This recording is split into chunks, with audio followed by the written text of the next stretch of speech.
As we start the new year, many of us are eager to get back on track with our exercise and fitness goals after indulging in that holiday season, or maybe you just want to start exercising for the very first time in a while. Well, today we have Patrick Westervelt, a health and fitness specialist with Cone Health and Sagewell Health and Fitness. So let's just kind of start talking about it. For people who kind of fell off the fitness routine, and lots of people did over the holidays, they got plenty of company. They're having a little bit of difficulty getting back on track. How do you shake off the whole post-holiday slump thing? Yeah, the big thing to me is just getting active, whether you're a member of a gym or you're at home, just taking that time and dedicating that time slot to physical activity, whether that means going out for a walk if you have pets, or just stepping into the health and fitness center and just trying one or two things and just slowly build up from there. Yeah, just do something, right? You got to do it. Okay, so for someone who's just starting out with exercise, or maybe they're just getting back into it after a really long time, what is the first step that you recommend? Again, it's that very first thing. However, you can hold yourself accountable, whatever that means for you.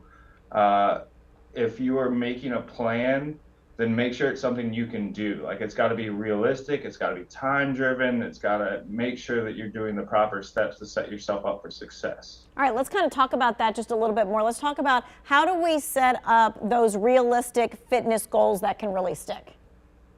Yeah, so it starts with being specific and a measurable goal. And then you just make sure that that specific goal is something that you can realistically attain. And then you use time to make sure that you're going to get there in a specific amount of time. So like an example, like it's not going to be like, oh, I want to start like running 5 miles. How about if I walk 1 mile 3 times a week kind of thing? Yeah, and even if it's just set a time, just set, hey, I get off work at 5, I get home at 5:30, I'm going to spend at least 5 minutes walking. I can always do more than that, but I'm at very least starting to get that routine, establish that habit. Gotcha. Establish the habit even if it's just 5 minutes. All right, so to be effective, it doesn't really mean that you have to go to the gym to exercise. I always argue whatever is going to get you moving and motivated. I think that for a lot of people, a gym or a health and fitness center is specifically going to help them.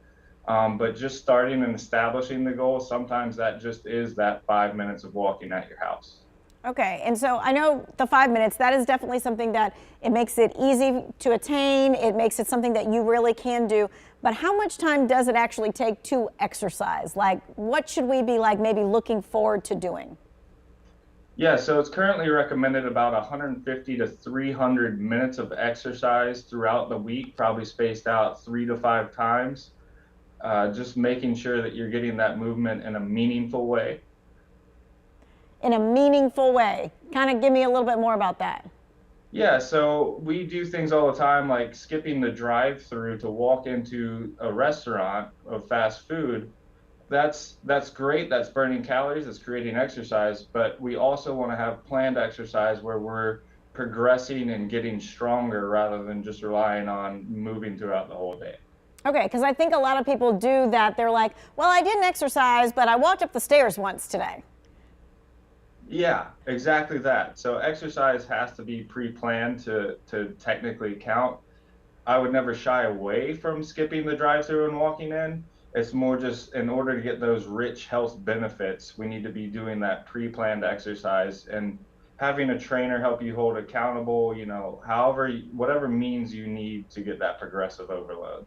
Okay, gotcha. All right, we're going to continue this on because we know a lot of folks are trying to change the way they eat, change the way they move. We're going to be talking about this a little bit more coming up.